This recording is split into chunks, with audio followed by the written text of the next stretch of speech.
복공이라는 건 일체가 참나의 작용이라는 거 아닙니까? 근데 참나의 작용으로 에고가 나타나면요, 에고는 나와 남을 나눕니다. 그리고 그러니까 에고 입장에서는 참나도 또 남이에요. 나한테는 남처럼 느껴지죠. 그렇게 느껴질 뿐이죠. 에고한테는. 법공하고 굳이 연계 안 시켜도 그냥 에고가 그렇게 느끼는 게 당연하고, 에고는 이원성의 세계이기 때문에 참나도 나의 대상이에요. 그러니까 나에 대한 몰입이 가능하죠. 내가 난데 내가 나한테 몰입을 또 할 수가 있는 거죠. 대상에 대한 몰입도 가능하고 나에 대한, 굳이 제가 나눠놨지만 사실 나도 하나의 대상인 거죠. 다른 대상하고는 분리를 해놨을 뿐이지만, 그래서 내가 나의 근원인 참나를 느낄 때도 또 하나의 대상처럼 느껴져요. 그러니까 나는 참나의 말을 따른다든가, 나는 성령의 인도를 따른다든가, 참나를 봤다든가, 견성. 내가 난데 자기가 자기를 봤대요. 이런 식 표현이 가능한 게요, 에고 입장에서는 다 가능합니다. 뭐든지 쪼갤 수 있어요. 에고는 모든 거를 이원화시켜서 이해합니다. 그런데 재밌는 게 근데 에고가 근원이 법공이라는 게 이제 들어가 보면, 에고도 본래 참나의 나툼이기 때문에 재밌는 거는, 에고가요, 이원성을 내려놓는 순간 참나와 하나가 돼버려요. 다시 참나의 바다에서 파도가 일어났다가 파도가 사라지듯이 그 참나의 바다에서 또 하나가 된 채로 존재합니다. 영원히 그러지는 않아요. 다시 또 파도는 일어납니다만, 그런 거 생각하면 재밌는 게, 우리가 실험해 볼 수 있는 게, 에고가 이 참나를 보려고 하는 겁니다. 에고가 참나만 보려고 이렇게 있으면요, 그러면 에고가 에고로서의 어떤 이원성을 자꾸 놔야 되잖아요. 참나에만 집중하려면. 참나는 이원성이 없는 세계이기 때문에 이원성을 계속 내려놓으면서 나라는 존재감, 그 참나의 느낌에만 계속 집중하다 보면 이원성을 초월하게 되죠, 에고가. 그러면 그때는 에고가 있다 없다 말할 수도 없는 상태로 들어가 버리죠. 참나의 바다에서 에고와 참나가 나눠지지 않은 상태. 에고도 근원이 참나예요. 그래서 그러니까 에고의 근원이 참나의 상태에서는 에고도 문제가 없죠. 그걸 에고니 뭐니 말할 수도 없지만, 에고의 뿌리라 하더라도 그건 문제가 되는 뿌리가 아니었는데, 이게 뻗어나오기만 하면, 시공간 안으로만 뻗어나오면 에고가 이원성 속에 빠집니다. 같은 다 사실은 나라고 말하자면요, 참나도 나고 에고도 난데, 같은 나인데 내가 그렇게 달라진다는 거죠. 에고의 뿌리로서의 나로 있을 때는, 참나로 있을 때는 문제가 없다가 탁 시공간 안에만 들어오면 나와 남이 탁 갈라지는데, 그 자연스러운 거고, 그건 당연한 겁니다. 이 두 세계를 우리가 살기 때문에. 근데 참나는 어떻게 보면 에고의 뿌리예요. 참나도 에고예요, 어떻게 보면. 근데 그 보통 에고가 아닌 거죠. 심리학에서 슈퍼에고라는데 그렇게 설명되면 안 되고요. 심리학에서 말하는 슈퍼에고는 진짜 그건 이원성 세계의 에고를 말하는 거고, 선천적인 때묻지 않은 그런 나로서의 에고, 이거 우주적인 에고라고 해야 되나요? 이게 확 확장돼 버리죠. 그럼 우주가 다 나인 그런 에고, 이렇게 생각하시면 더 맞죠. 그런 에고, 굳이 에고라고 말하자면 그런 에고 상태로 들어가 버린, 그걸 이제 참나라고 하는 겁니다, 사실. 근데 굳이 또 에고란 말을 붙여보느냐면, 우리가 또 연결돼 있어요. 하나예요. 이원성 속에서의 자아와 초월적인 자아가 둘은 아니에요. 하나인데 두 세계에서 다르게 표현돼요. 지금 본인들 마음에서 한번 실험을 해보시기 바랍니다. 제 얘기 듣고 있는 내가 있고, 그 전체를 또 알아차리고 있는 참나가 있어요. 계속 같이 가고 있어요. 법공도 이런 차원에서 이해를 하시면 좋죠. 이 두 개가 하나예요. 그게 법공이에요. 그러면서 같이 가고 있는데, 이런 원리를 알고 이렇게 살아가시는 분하고 이런 원리는 처음 들었다 하는 분하고는 좀 다르겠죠. 사는 방식. 안다는 거는 이게 실감나게 느끼는 거여야 되잖아요. 지금 이걸 지식으로 아시면 안 되고, 이렇게 진짜로 느껴지시는지 한번 확인해 보시고, 자명하다 이렇게 인정이 되는지, 그리고 그게 마음에서 수용이 되는지, 진심으로 인정하고 수용까지 해버리면요, 당연히 그렇게 사시겠죠. 삶의 그게 기준이 되시겠죠. 그러니까 아주 괴로운 일, 슬픈 일 당했을 때도 법공이라는 걸 아신다면요. 그 괴로움, 슬픔마저도 참나에서 나왔다는 걸 아셔야 되잖아요. 그러니까 그 괴롭고 슬픔 중에도 괴롭고 슬픔에 빠지지 않는 근원적인 참나로서의 나를 인식하니까 그것도 나거든요. 분명히 나거든요. 우주적인 나죠. 에고로 치면 우주적인 에고이기 때문에 우주적인 에고로 여러분이 존재하시면요. 모든 문제에서 초월돼 버립니다. 근데 또 개체적인 작은 에고로 돌아오면 또 그런 문제에 여전히 빠져 있겠죠. 이 두 세계를 같이 알고 살아가시면 여러분은 한 마음이기 때문에 이 두 개가 우주적인 에고의 그 특성이 여러분 마음에서 강하게 드러나 버리면 작은 자아의 어떤 이원성 세계 속에서 나타나는 문제점들이 약해져 버린다는 거예요. 이게 이제 관건입니다. 우리는 한 마음이기 때문에 우리가 참나를 보고 있는 동안 에고를 덜 봐요. 에고를 보고 있는 동안 참나를 덜 봐요. 그러니까 우리가 문제 생길 때마다 참나를 좀 더 돌아보는 연습을 하면 에고의 문제들이 스스로 정화돼 버리거나 중화된다는 거죠. 이 원리를 활용하셔야만 법공을 잘 쓰고 사시는. 아무리 법공을 뭐 이론적으로 멋지게 알아도 괴로운 일 닥쳤을 때 어떻게 해야 할지 모르면 이건 아는 게 아니죠. 지식이지, 지식. 죽은 정보. 살아있는 정보가 되려면 그냥 꺼내서 써야 돼요. 왜 내가 이렇게 이렇게 작은 자아가 느끼는 괴로움에 빠져 있지? 나는 본래 괴로움을 느끼기 위해서는 나라고 하는 순수 참나가 있어야만 나라는 게 괴로울 수가 있는데 나로 돌아가 보자 하고 그것도 난데 괴로운 것도 나지만요 순수한 나도 난데 이왕이면 순수한 나를 느끼고 있자 하고 느껴버리시면 그대로 의식이 초월돼 버리고 감정에서 빠져나오고 이 감정이 아주 없어지진 않더라도 문제가 안 되게 중화돼 버려요. 정화돼 버려요. 똑같이 둘 다 나기 때문에 일어나는 현상입니다. 이거를 이제 기독교나 이런 데는 자꾸 밖에서 뭐가 들어와서 도와주는 것처럼 상상을 하시는데 그게 에고 입장에서는 그게 참나도 하나의 티상이기 때문에 그렇게 말할 수 있을 뿐이지 본래 둘이 아니에요. 그걸 성부랑 우리 에고랑 성령이랑 이렇게 영과 혼이 영원히 둘이라고 생각하시는 분은 답이 안 나오죠. 그래서 예수님 같은 분도 결국에는 내면의 성령과 동화돼서 살아가는 분일 뿐이니까 예수님처럼 이런 말이 나와야죠. 내 안에 아버지 있고 아버지 안에 나 있다 이 말이 나오려면 서로 하나란 얘기거든요. 우리 에고를 그렇게 영과 계속 일치시키는 삶을 살지 않으면 법공이 이게 리얼이에요. 리얼 법공을 살아가시는 분의 삶이에요. 괴로운 일, 굳은 일, 온갖 마음을 갖다가 금방 연금술사가 돼서 정화시킬 수 있을 때 그 양반이 법공을 알고 사는 거예요. 이런 것만이 법공 아니에요. 아, 우주가 나랑 둘이 아니다. 이렇게 느끼고 사시는 동안은요, 명상할 때나 잠깐 느끼시지, 일상 사실 땐 그렇게 안 돼요. 현장에 빠져가지고 막 살아가야 되는데, 그때는 그럼 법공을 어떻게 쓰실 겁니까? 빠지면서도 동시에 은근히 여기에 빠지지 않는 내가 있다는 걸 알면서, 이 두 세계를 알면서 살아가시면요, 이 두 세계는 본래 하나로 연결되어 있기 때문에 법공을 잘 이렇게 실천하실 수 있어요. 그래서 어느 한쪽이, 특히 이쪽이 문제를 일으키겠죠. 이원성의 세계에서. 이원성의 세계에서 문제가 일어날 때마다 빨리빨리 이원성을 초월한 세계에서 답을, 그런 에너지와 영감과 정보와 힘을 구해와가지고 해결하시는 분이 법공을 아시는 거죠. 마음법이 본래 하나에서 나왔다 하는 걸, 그걸 아셔야죠. 법공을 이렇게 늘렸으면 그잖아요. 마음법 유심 이런 거예요. 마음법 유식, 일체 유심, 이게 법공의 다른 표현이거든요. 일체는 내 마음에서 나왔다. 요거를 아시겠냐는 거죠. 지금도 실험해 보세요.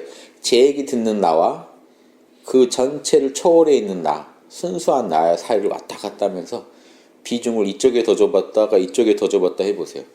이렇게 자꾸 해보신 분만이 알 수 있어요. 법공은. 그래야 이 두 개가 아니라는 걸 알 수가 있어요. 듣는 작은 자아와 소리를 듣고 있는 작은 자와 소리마저 없는 순수한 참 자와 요 사이를 왔다 갔다 하시면서 이 둘이 어떻게 같이 굴러가는지를 아셔야 법공이라는 말을 할 수가 있잖아요. 마음법이 공하다 하는 거니까. 마음법은 생각, 감정, 오감이에요. 생각, 감정, 오감이 다 텅 빈 참나에서 나왔다. 이게 법공이. 진짜 그렇게 느껴지시는지. 지금 보고 듣고 생각하는 이 모든 게 참나와 둘이 아닌 하나로 돌아가는 참나의 작용인지 이렇게. 이게 기독교적으로 하면 일체 만물이 다 아버지로부터 나왔다는 얘기입니다. 마음법과 아버지가 그러면 둘이 아니어야 돼요. 일체 만유, 우주 만유가 다 아버지로부터 나왔기 때문에 하나다라는 발상입니다. 신이 없다면요, 요 돌멩이가 하나 존재할 수가 없어요.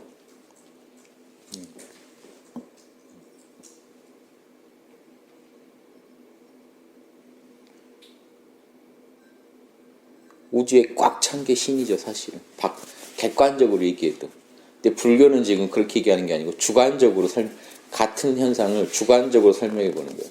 지금 내가 우주를 보고 들을 수 있는 것도 마찬가지로 내 안에 신이 없다면 보고 들을 수 없다라고 접근하는 게 불교식 접근법. 우리 안에 있는 내 안에 있는 신성에서 우주를 접근하는 과정에서 법공을 설명을 많이 하는데요. 바깥에서 설명할 수 있어요. 기독교식으로. 텅 빈 공에서 우주가 나왔잖아요. 그러니까 우주도 사실은 공을 빚어서 만든 겁니다. 공의 나툼이. 천부경의 설명이 그렇게 돼 있어요. 없음에서 하나가 나와서 이게 천지를 다 만드는데 천지인을 모두 물을 빚어서 만든 것이다. 공에서 모두 나온 것이다. 이 얘기가 나옵니다. 이건 이제 객관적으로 설명하는 방식이에요. 둘 다 하나예요. 낮에 이런 얘기 드린 적이 있는데 이걸 하나로 딱 설명하면 우주 돌아가는 속이 뭐냐 그러면 신이 게임을 만들어요. 우주만한 PC방을 만들어요. 자기가 다 게임을 만들어요. 그 다음에 이렇게 신이 우주를 이 세계를 하나의 게임의 세계 이런 사이버 세계를 만든 것도 법공이고 그리고 신이 다시 자기가 수많은 캐릭터로 접속을 해요. 그 게임에. 그래서 이제 캐릭터를 입은 게 이제 우리들이거든요. 그러면 신은 우리를 통해서 이제 우주를 보겠죠. 자기 각각의 모니터를 통해서. 그럴 때는요, 우주를 인식해가는 측면에서의 법공이 나와요. 텅 빈 신이 우주와 접속하는 과정에서. 그러니까 한편에서는 만들고 한편에서는 접속합니다. 한편은 이걸 이제 보통 객관적인 측면이고, 이 우주를 인식해가는 측면은 주관적인데 다 똑같아요. 참나에서 보고 듣고 생각, 감정, 오감을 자기 마음에 만들어내가지고 인식하는 과정에서 법공을 설명하기도 하고 생각, 감정, 오감이 다 참나에서 나왔으니까. 마찬가지로 또 이제 객관적으로 이런 정신, 에너지, 물질이 다 공에서 나왔으니까 참나에서 나왔다는 식으로 객관적으로 설명해가는 방식도 있다고. 이렇게 일체 유심을 설명할 수도 있고요. 이제 불교는 이제 주관적인 입장에서 얘기합니다. 주로. 유교나 기독교는 객관적으로 얘기해요. 우주가 어떻게 만들어졌는지. 힌두교나 불교는 주로 주관적으로 얘기해요. 우리가 어떻게 우주를 인식하는지. 인식하는지가 더 쉽죠. 신이 우주 만드는 건 상상해야 되잖아요. 어려워요. 내 안에 있는 신을 가지고 우리가 쉽게 관찰할 수 있는 건 내 안의 신은 우주를 창조하는 작용을 하는 신은 아니잖아요. 그 신은 그 신인데 지금 내 안에서는 어떻게 작용합니까?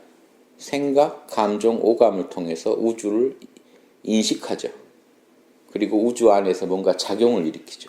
이런 식으로 지금 인간한테는 신이 나타나기 때문에 인간 입장에서 제일 먼저 관찰하기 좋은 방식은 주관적 방식이에요. 이걸 이해하고 나면요, 객관적인 우주도 이해할 수 있어요. 내 안에서 충분히 신을 이해하고 나면 신에게서 우주가 어떤 방식으로 객관적으로 펼쳐졌겠구나도 아시겠죠.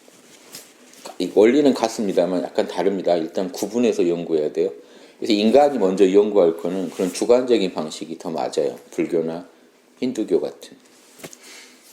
그래서 연습하기도 아주 좋아요. 생각, 감정, 오감만 다 모른다 해봐요. 그러면 순수한 존재만 남죠. 그럼 그게 신이죠. 거기서 한 생각을 일으켜봐요. 감정을 일으켜봐요. 오감을 느껴봐요. 그럼 우주가 다 나타납니다. 내 마음에. 이런 식으로 왔다 갔다 하면서 천지창조를 내 안에서 내 식으로 내 마음에서 천지가 나타나는 방식을 가지고 연구해서 주관적인 천지창조죠. 천지가 내 마음에 안 나타나면요, 우리는 우주가 있든지 없든지 관계가 없어요. 우리는 못 느끼니까. 여러분이 주무실 땐 천지가 다 사라져요. 생각해 보세요. 밤에 주무실 때 천지가 다 사라집니다. 나도 사라져요. 가족도 사라져요. 잠깐 죽어요, 여러분들. 돌아가시는 거예요, 잠잘 때. 잠에 들 때는 다 내려놔야 자요. 잠에 쉽게 못 드는 이유가 뭐겠습니까? 불면증이. 못 내려놓고 계신 분들은 못 들어가요. 죽어야 돼요, 한번 자려면. 뭐 하나 쥐고 계시면 잠에 못 들어가요. 다 내려놨을 때 사실 우리는 무의식, 깊은 무로 들어가요. 거기서 다시 나올 때 탁 다시 정신이 하나의 초점으로 딱 모아지자마자 생각, 감정, 오감이 쫙 펼쳐집니다. 그래서 내 몸뚱이도 인식하게 되고 나 팔다리, 관계가 다 들어옵니다. 나 오늘 뭐 해야 돼? 누구랑? 난 지금 어디서 잤어? 어떤 상태야 내 몸은? 내 감정은 어떤 상태? 그때 다 알아요. 잠깐 죽었을 때는 아무것도 몰라요. 그런데 나는 있어요. 무의식 속에서도 나는 여전히 있어서 깨고 난 뒤에 어렴풋한 기억이 있죠. 깊이 잤네, 잠깐 잔 것 같네, 뭐 이렇게 뭔가 기억이 있어요. 잠자는 그 상황에서도 지켜보고 있었던 게 분명히 있다는 건 아시지만 이 무의식 상태에서 있었기 때문에 이렇게 생각할 거리가 없죠. 아무튼 이런 식으로 해서 우리가 하루를 살지 않습니까?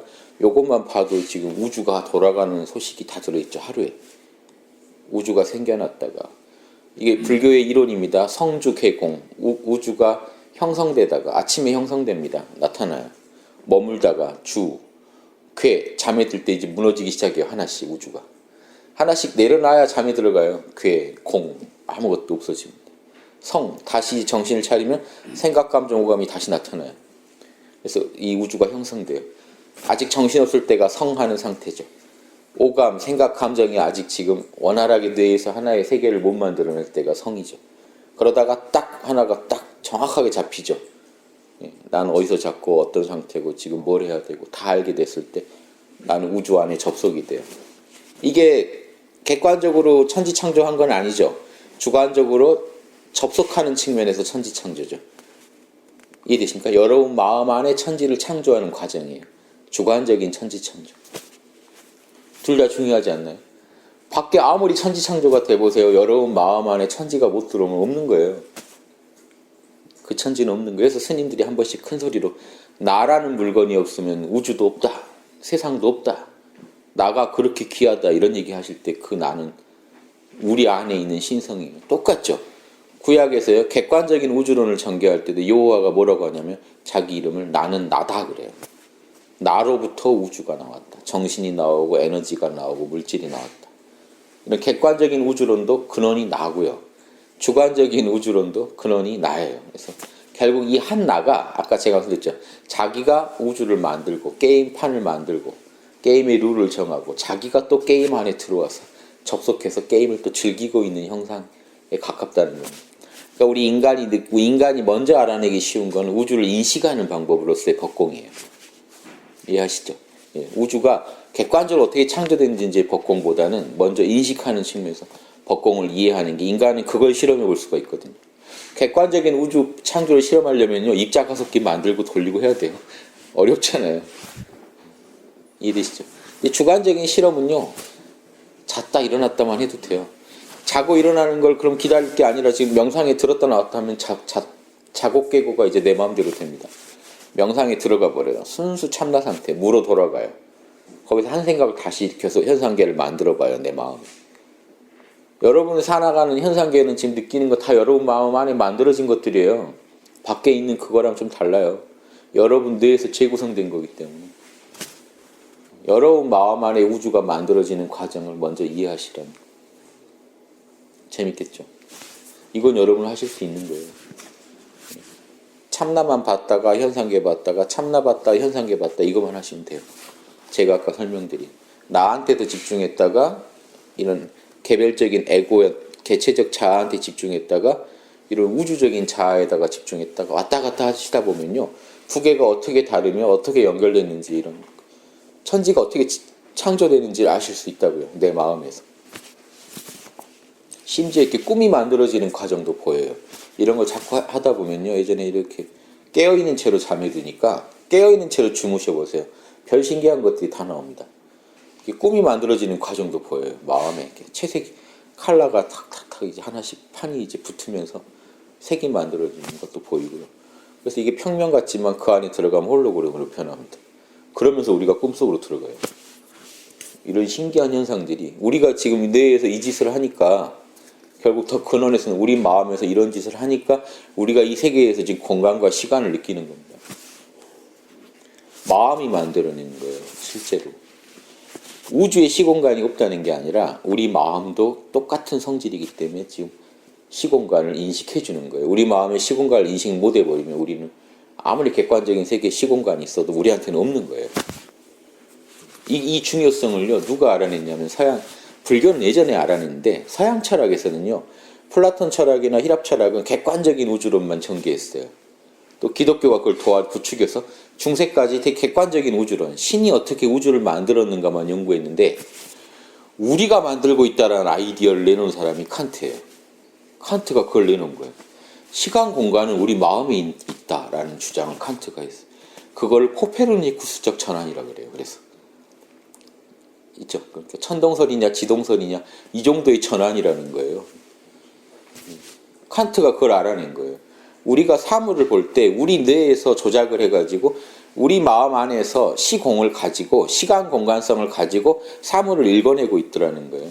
오감에서 들어온 재료를 우리 마음에서 시간 공간을 가지고 입히고 있더라는 거예요. 칸트가 알아낸 거예요. 결국 우리 마음이 만들더라는 얘기를 한 거예요. 이런 측면에서 칸트가 이제 서양 철학에 엄청난 아이디어를 주죠. 그대로 이제 불교 같은 게 엄청 들어왔잖아요.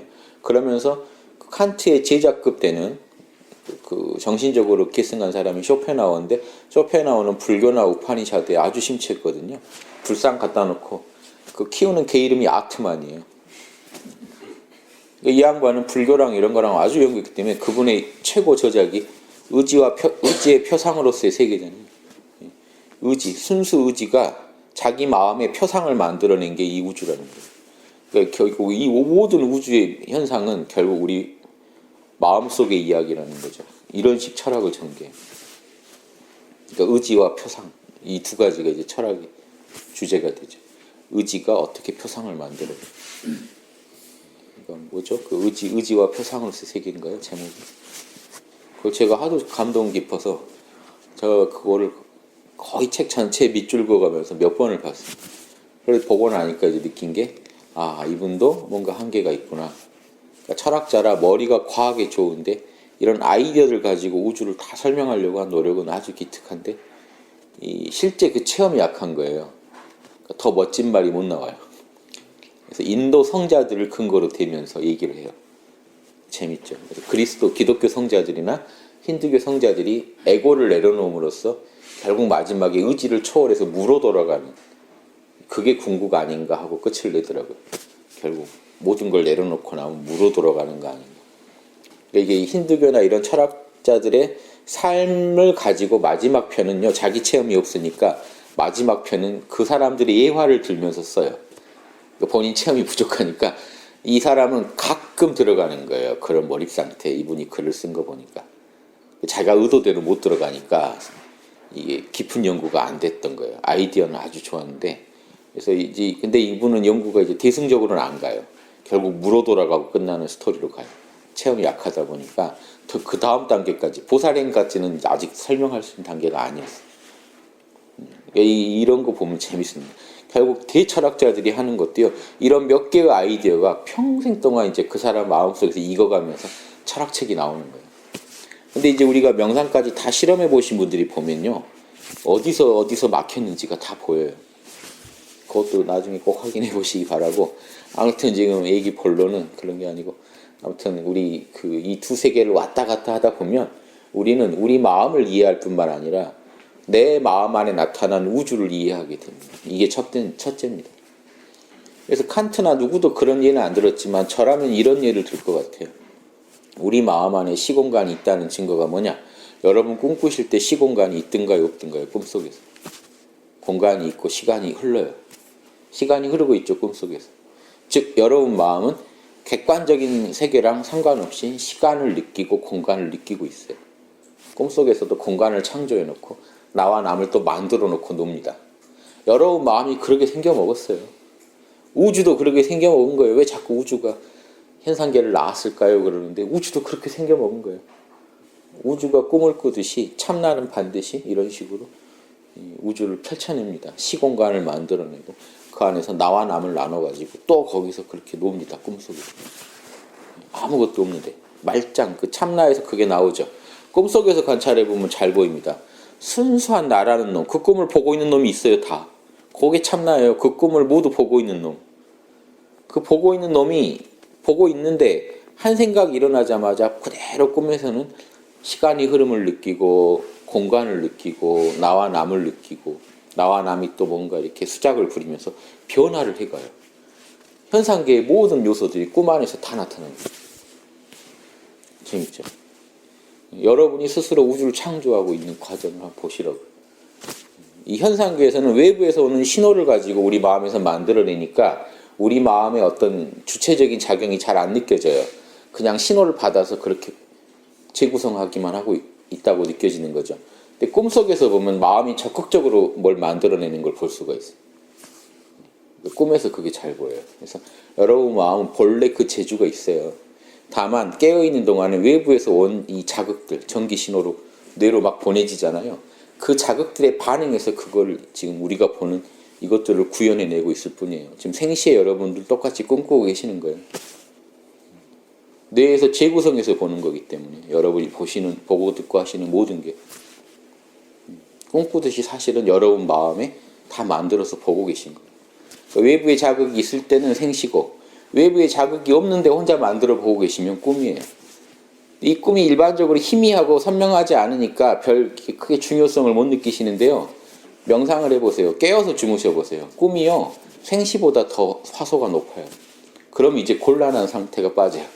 장자의 호전몽처럼 이게 여기가 생시여 저기가 생시여 하는 고민이 생길 정도로 그러게 되면요. 빛도요. 여기 태양보다 더 밝아요. 꿈에서 깨어서 꿈 자각몽이라고 많이들 하는데 그런 상태에서 느끼는 이 세계는 더 밝습니다. 거기가 더 진짜 같아요. 그럼 이제 어떡하실 겁니까? 이게 참나는 하나인데 꿈에서 작용하는 모습, 현상계에 작용하는 모습, 호전몽의 논리도 결국 그겁니다. 결국 이 참나만이 불변의 본질만이 그 불변의 세계지 현상계란 측면에서는 꿈이나 여기나 똑같아요. 그걸 아니까 진짜 꿈이 뭐냐 하는 이런 화두가 나오는 뭐가 꿈이냐.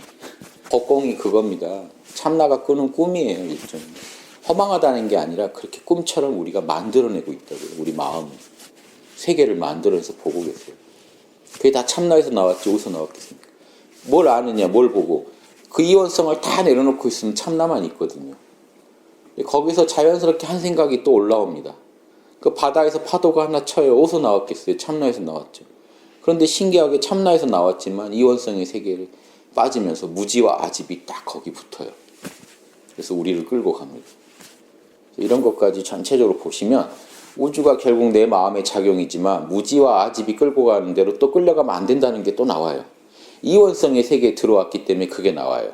무지와 아집으로 우리를 어둡게 하려는 힘과 지혜와 자비로 밝게 하려는 힘이 나눠집니다.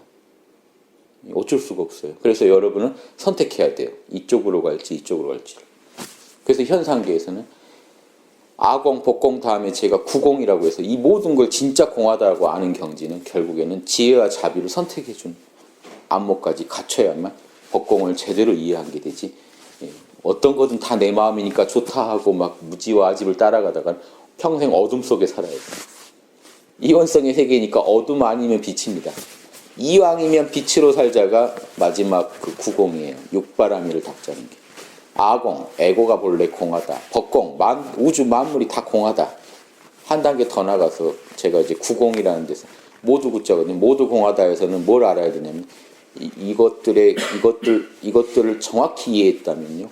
언제 어디서나 빛을 선택할 수 있는 안목도 갖춰야 된다. 이렇게 3단계까지 해야 우리가 일지보살이 딱 들어간다는 거예요. 그러면 안목이 다르죠. 일체가 내 마음인 줄 알면서도 이왕이면 빛을 선택합니다. 육바라밀에 맞는 것만 선택하려고 그래요. 이런 주제로 얘기해도 끝도 없는데 이렇게 한번 이해를 해보시면 이왕 나온 얘기를 한번 이렇게 얘기해봤습니다. 이렇게 재밌죠? 우리 마음에 대해서 이렇게 한번 알아보시는 게 재밌지 않습니까? 꿈이라는 게 무시 못할 겁니다. 꿈은 힌트를 주는 거예요. 우리 마음에 작동하는 방식. 우리가 지금 대낮에 이렇게 살아가면서 놓치고 있는 것들을 꿈에서 보여줍니다. 그걸 잘 캐치하시면요, 현상계가 어떻게 만들어져 있구나도 알 수 있어요. 이건 먼저 알아야 돼요. 우주 생기는 거는요, 우리가 알아낸 신의 모습만큼 이제 우리가 우주를 설명할 수 있습니다. 그 신이 우주를 객관적으로 만든다 어떻게 만들까요? 신이 그런 에너지를 통해 또 만들겠죠.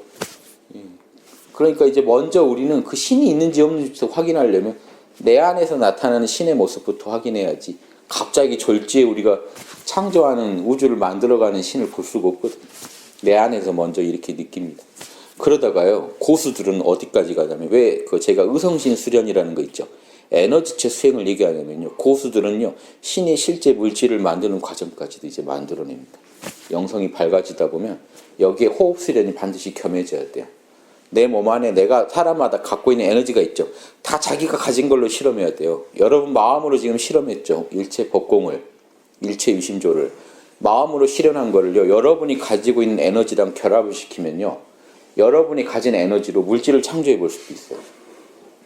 이쯤 되면 이제 신이 어떻게 우주 만들었는지 아십니다. 재밌죠? 그래서 이제 그 옛날에 고승들은 꼭 분신이 뭐 나투느니, 뭐 초기 불교에도 뭐죠? 의성신을 만들어야 되니, 성경에 보면 예수님이 어느 날 기도하는데 갑자기 몸이 환해지죠. 육신이 아니에요. 그거는 의성신을 뺀 겁니다. 베드로가 그걸 보고는 깜짝 놀랐어요. 환한 빛의 몸이 만들어지면서 나오면서 모세랑 엘리야 셋이 딱 얘기를 나눕니다. 그 빛의 몸의 세 명이. 이게 이제 변화산 사건이라고 하는데, 몸이 변하신 적이 있어요. 그럴 때 한 번씩 이게 또 다른 몸이 나오신 거예요. 그 육체가 아니라. 왜냐하면 모세, 엘리야 다 죽은 사람들인데 죽은 사람들이 육체를 가지고 와서 예수님이랑 서로 그렇게 밝은 몸으로 얘기를 나누고 있었답니다. 여기에 복음마다 다 써 있어요. 그래서 베드로가 그거 보고 놀래서 세 분한테 각각 이렇게 집 하나씩 지어드릴까요? 하니까 예수님이 이제 그걸 안 받죠. 그래서 하늘에서 예수는 내가 가장 사랑하는 아들이다, 이런 음성이 들리는 걸로 이렇게 사건이 끝나는데, 그 변화산 사건이요, 그게 에너지체를 보여준 거예요. 예수님 몸에서 한번 꺼내 보이신 거예요. 그게 나도 창조할 수 있다는 걸 얘기해 주는 거고, 이게 예수님이 얘기하는 나는 생명을 맡은 사람이다라고 하는 얘기 뜻이에요. 나는 생명에 대해서 창조할 수 있는 힘을 갖췄다라는 그런 뜻도 있어요. 그 영생은요, 창조할 수 있는 사람이 얻는 특권입니다. 신을 제일 닮은 사람. 그래서 신의 아들이라고 하는 거예요. 신은 창조자죠. 인간은 창조는 못해요. 아직 접속하고 있지 창조는 못해. 여기서 시작해야 돼. 여기서 하나씩 하나씩 기본기를 익혀나가다 보면 나중에 창조까지 해요. 할 수 있어요, 진짜. 갑자기 얘기가 너무 커졌다. 급수습. 예, 이렇게 이해하시고 가시면 재밌겠습니다. 그래서 학당에서 재밌게 공부하시면서 꼭 이런 제 얘기들이 저는 해보고 하는 얘기입니다. 꼭 이루어지시기를 바랍니다. 최대한 도와드리겠습니다.